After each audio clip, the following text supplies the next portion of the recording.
Everyone, मैं doctor Preeti. Welcome back to revive homeopathy. Last video में हमने बराइटा काफ की मेंटल पिक्चर डिस्कस की थी। I hope you all have gone through that video.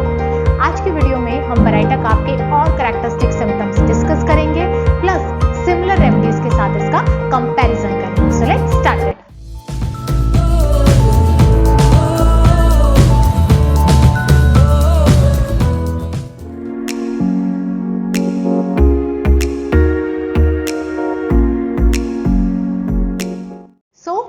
कैसा होता है बराइटा काफ का patient? Chilly, thirsty, right sided और इनकी स्पीड स्लो होती है। अगर बात करें कॉन्स्टिट्यूशन की, तो ये पेशेंट ज्यादातर ओबीज होते हैं, इनकी हाइट शॉर्ट होती है, इनकी नेक भी थिक एंड शॉर्ट होती है और इनके थिक लिप्स होते हैं। अब ये मोस्ट कॉमन प्रेजेंटेशन है बराइटा काफ की, लेकिन इसका ये मतलब नहीं कि अगर किसी की टॉल हाइट है या किसी के शार्प फीचर्स हैं तो हम उसको बराइटा काफ नहीं दे सकते। हमें पेशेंट की ओवरऑल पर्सनैलिटी को रेमेडी के साथ मैच करना होता है, राइट।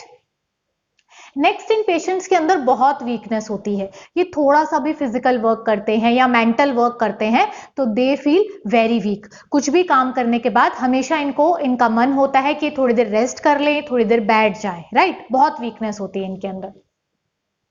ऐसे पेशेंट्स की मदर आकर आपको हिस्ट्री बताती है कि डॉक्टर साहब पहले तो बच्चा बिल्कुल ठीक था, फिर इसको कोई डिजीज हुई, से फॉर एग्जांपल्स मीजल्स, मम्स और मलेरिया, और उस डिजीज के बाद इसकी डेवलपमेंट रुक गई, इसकी ग्रोथ रुक गई, ये वीक होता चला गया। पहले जो बच्चा वेल नरिश था वो अब इतना लीन एंड थिन हो गया है, इतना वीक हो गया है, राइट। तो ऐसे केसेस में बराइटा काफ बहुत यूजफुल है, राइट। नेक्स्ट, इन पेशेंट्स का डाइजेशन भी बहुत वीक होता है। ये थोड़ा सा भी खाते हैं तो इनको पेट दर्द हो जाता है, इवन खाना खाने के बाद भी इनको बहुत वीकनेस फील होती है। ऐसे पेशेंट्स कॉन्स्टिपेशन से सफर करते हैं। इनका जो स्टूल होता है वो बहुत ही हार्ड होता है, बहुत ही नॉटी स्टूल होता है, राइट। नेक्स्ट, बराइटा काफ का ग्लैंड्स के ऊपर बहुत अच्छा एक्शन होता है। ओवरऑल बॉडी के जो ग्लैंड्स हैं वो सब एनलार्ज हो जाते हैं और हार्ड हो जाते हैं। नेक के ग्लैंड्स, एब्डोमेन के ग्लैंड्स, सारे ग्लैंड्स एनलार्ज हो जाते हैं, राइट। अब बराइटा काफ टॉन्सिलाइटिस के लिए भी बहुत इंपॉर्टेंट मेडिसिन है, लेकिन सिर्फ टॉन्सिलाइटिस के बेसिस पर आपको बराइटा काफ नहीं देनी है। क्यों? क्योंकि टॉन्सिलाइटिस के लिए तो और भी बहुत मेडिसिन है, फॉर एग्जांपल कैमोमिला, बेलाडोना। तो फिर डिफरेंस क्या है? तो बेसिक डिफरेंस क्या है? जो बेलाडोना का टॉन्सिलाइटिस है उसका जो कोर्स है टॉन्सिलाइटिस को बहुत ही फास्ट है, बहुत ही रैपिड है। मींस अगर पेशेंट ने अभी ठंडा पानी पिया तो तुरंत बाद उसका गला खराब हो जाएगा। आप थ्रोट एग्जामिन करेंगे तो टॉन्सिल्स इनलार्ज मिलेंगे आपको, और उन टॉन्सिल्स के अंदर बहुत जल्दी ही पस फॉर्मेशन हो जाती है, राइट। तो जो टॉन्सिलाइटिस का कोर्स है वो बहुत ही रैपिड होता है, बहुत ही वायलेंट होता है बेलाडोना के अंदर, राइट। अब कैमोमिला के अंदर कैसा होता है? कैमोमिला का भी टॉन्सिलाइटिस का जो कोर्स है वो बहुत रैपिड होता है, लेकिन इसके साथ साथ कैमोमिला के अंदर टॉन्सिल्स जो एनलार्ज होते हैं उसके साथ साथ ईयर की भी इन्वॉल्वमेंट होती है। बच्चा गले में दर्द के साथ साथ कान में भी दर्द बताता है, और मोस्ट इंपॉर्टेंटली कैमोमिला का जो बच्चा होता है बहुत इरिटेबल होता है, राइट। वहीं बराइटा काफ के अंदर जो टॉन्सिलाइटिस का जो कोर्स है वो बहुत ही स्लो होता है। मींस अभी अगर उसको कोल्ड से एक्सपोजर हुआ, उसने ठंडा पानी पी लिया या वो ठंड में चला गया, तो जो टॉन्सिल्स डेवलप होंगे वो बहुत स्लोली डेवलप होंगे। टॉन्सिल्स जो है वो बहुत धीरे धीरे इनलार्ज होंगे और फिर वो हार्ड हो जाते हैं।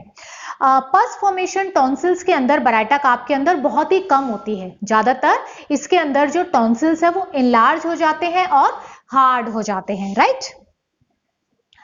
नेक्स्ट, इन पेशेंट्स के अंदर सफोकेटिव कफ होता है।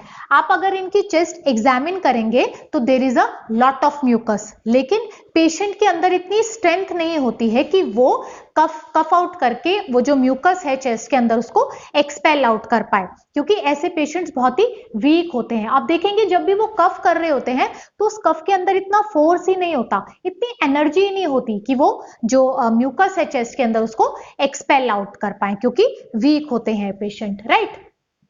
Next, there is offensive perspiration of feet like silicea, और बराइटा काप को एलिमेंट्स फ्रॉम भी आते हैं सप्रेशन ऑफ फुट स्वेट से। जब भी इसका फुट स्वेट सप्रेस हो जाता है तो ही suffer from rattling in chest और टॉन्सिलाइटिस, राइट। इसके अलावा जो ओवरऑल एग्रावेशन होती है बराइटा काप को, जब भी वो अपनी कंप्लेंट्स के बारे में सोचता है तब ओवरऑल जो पेशेंट है वो एग्रावेट हो जाता है, उसकी सारी कंप्लेंट्स बढ़ जाती हैं। या वो कोई मेंटल वर्क करता है तो भी उसकी सारी कंप्लेंट्स बढ़ जाती हैं। और वो बेटर कब होता है?